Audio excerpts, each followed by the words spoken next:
I can't date because men as a whole just like gross me out so much right now. No, I'm not gay. Sometimes I wish I was. I'm not gonna lie, because women are way prettier than men, obviously. And our body's like way better. Anyways, I just like, I have a visceral reaction when a man, like when I even think about a man like coming into my space. I don't need no man. I don't need no man. Okay, I was talking to a friend about potentially going on a date with this guy on Wednesday. And I didn't end up going because I don't owe men. Oh, it's like that. Yeah, it's like that. 6 months later. I just want to be able to pay my bills right now. I want my apartment complex to stop harassing me. I don't get my first paycheck from this new job until the middle of next week. I can't pay the rest of my rent right now. I don't need no man. Yes, my brothers, here we have another defector from the glorious wig towel movement. One more unsatisfied customer having a severe case of buyer's remorse. Bear witness to the fabulous life of a decentered modern woman. Look at how brave she is. Like one of those How Babies Are Made videos we all watched in sex ed. Your Grace invites you to witness the immaculate conception of a future OF girl. But this is no regular back page 304. No, we are looking at the birth of a possible prodigy. For just like how Steph Curry catches big balls under heavy D, pay for play is in her bloodline. Yes, doing something strange for change is literally in her DNA. Well, you know what? Let her explain. My birth mother was a stripper, and I know that's like super common now for people to do that, but I feel like it just wasn't like in the 90s. Maybe it was, I don't know. But I don't think I give myself enough credit or the lore because my mom was a stripper. The plot thickened. Yes, my brothers, we have the perfect storm for a future OF baddie. A feminist who does yoga that has been blessed with the proper 304 bloodline and genetics to achieve OnlyFans supremacy. But we are still missing one essential ingredient. For her to reach true spread eagle potential, she must have experienced a traumatic experience. Major Blood, what evidence do we have of such an event? All right, so another stripper mom story. Okay, little backstory on her though. Like she was raised, like born into drugs. Like started doing coke and shooting up meth when she was like 12. Okay, hardcore bitch, right? I don't know how that woman's still alive. I think she is. The last time I checked. But, you know, public records can be wrong. Anyways, so addiction and all of those things have always, like, run deep in her family. The way, I think I've, like, mentioned that she sold me one time to, like, a drug dealer. Mission accomplished. Ah, splendid. We now have the Trinity. Yes, the Pillow Princess trifecta. A perfect wig towel sacrifice. Candidate to offer to the streets. A glorious donation to the For Recreational Usage Library. Make sure if you're willing to leave a donation for the library as well. But we march forward as intended. Now here we see the first stage of male decentering. Eventually, some financial hardship will bring the idea of selling her quote-unquote milkshakes to all the boys in the yard. Hit the like button if you would still smash post-menopausian Khalees, by the way. I'm just taking a poll. Somebody should definitely tip for a BBL surgeon, by the way. But anyway, I want you to listen carefully how she kind of throws the idea of pay for play out there to see her followers' reactions. I genuinely am not saying any of this to complain. Maybe a little bit of venting. But it's like, how am I feeding myself? How am I going to feed my dog? How am I paying any of my bills? I'm not. I would prefer not to get evicted, but I don't have any other options if I don't have a vehicle. You sure about that?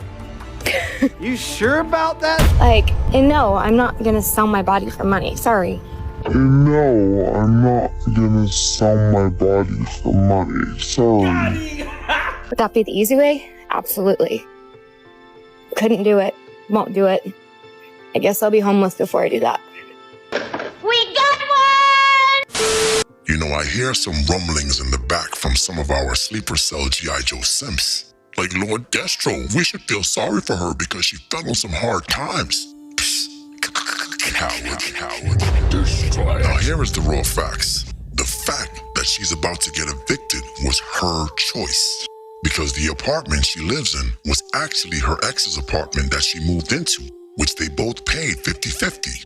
But hey, the WGTOW and feminist Cosa Nostra told us that a woman shouldn't have to contribute anything to the rent or finances other than some high body count loose lips. Look, I don't know what it is, but something just tells me she has those long, flappy Arby lips. I mean, and look, that's okay in the winter, I guess. But anyway, I digress. They told us that if she is paying 50-50, it's only right that she drop that zero and get herself a hero, right? My ex works in construction at a company that one of the really big campuses is right across the street from me. Like my apartment, which also used to be his. Did you hear that? Did you hear that? We can also assume that her life before decentering men wasn't that bad. I mean, in her own words, she claims that when she wanted or showed interest in an item, her man would literally just throw his credit card at her and tell her to buy it. I wanted a walking pad. I don't know, like 2 years ago when me and my ex were together, and he throws me his card and he's just like, buy one. He throws me his card and he's just like, buy one. I was like, sick. So I did, and love that thing. This is why you should never feel 1 ounce of pity for these troglodytes when you see them begging for change on the street.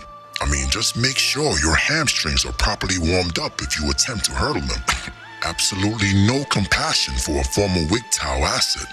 Just $40, a bar of Irish Spring, and a motel room key. Just for 4 hours. No, seriously, don't do that. I'm just joking.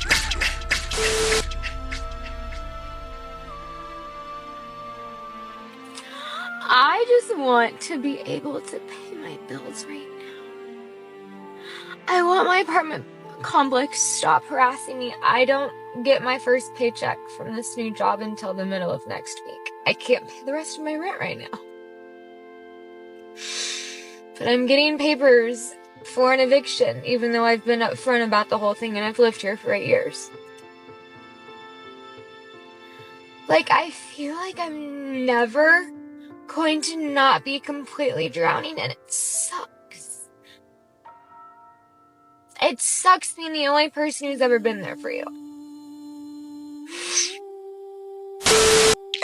Yes. Take it in, fellas. Let us savor this. The moment a woman who is practicing decentering men realizes that she needs a man. When the rent is due and the mechanic is literally gaslighting her about her car being fixed. Yes, this moment, the ink is still wet on the eviction notice. When she has no one to call or help her, that's when she finally realizes that maybe she needs a man. Okay, I need a serious answer on this because I don't like Googles and I didn't grow up with a dad, so I didn't have somebody to ask these questions to. Will your car in fact blow up if you get gas and keep it running?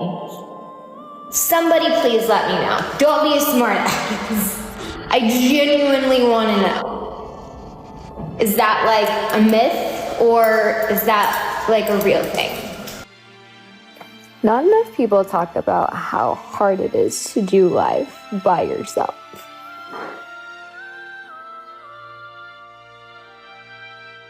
Like, I've tried not to compare, and I try really hard to relate to people who have people they can fall back on. But when your rent for this month still hasn't been paid, you have $60 in your bank account and your dog needs food, then you need groceries. Then you're trying not to get evicted. And everything from the outside, somebody on the internet could say, seems so perfect. My car's been in the shop for 6 months.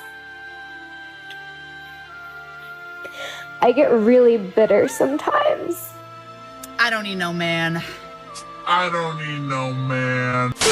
But wait a minute. You didn't smash the bell and press the like button. Blasphemy. And although you will never be worthy of a monarch such as myself, Lord Destro would suggest that you poor fools at least give oligarchy a try. So be Lord Destro.